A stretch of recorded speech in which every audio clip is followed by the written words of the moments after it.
goes on and on and on. No question that educating the female child is much more important, because there's a saying in the development world that if you educate a man, you educate one person. But if you educate a woman, you educate the whole family.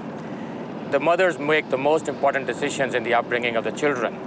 And if they're educated, our next generation is going to be much better off and healthier, more educated. Okay, all vowels there, and they're showing you how they understand it. Okay.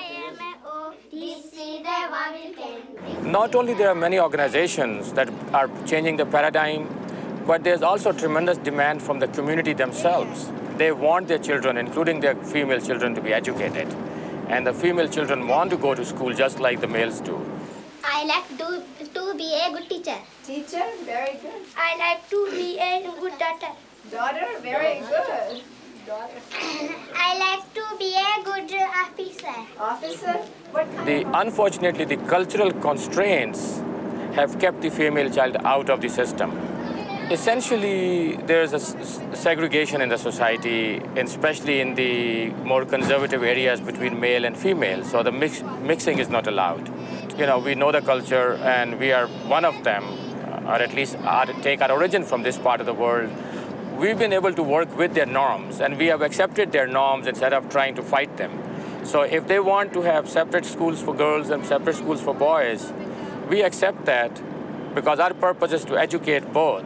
And we're not going to take on the battle of trying to bring them into one school at this point in time, so long as they get educated. Economic development. Very good. She has 3 sisters, so one of them got very sick. I think she got appendix or something, was admitted to the hospital. And even while she was on the hospital bed, she was reading books and she was preparing for her exams. And even when I think the appendix burst or something happened. But when she died, she still had a pencil in her hand. And she was trying to write something, you know. Oh, very young, what will you leave us this time? You're only dancing on this earth for a short while. And though your dreams may toss and turn you now, there'll never be a better chance to change your mind. And if you want this world to see better days, will you carry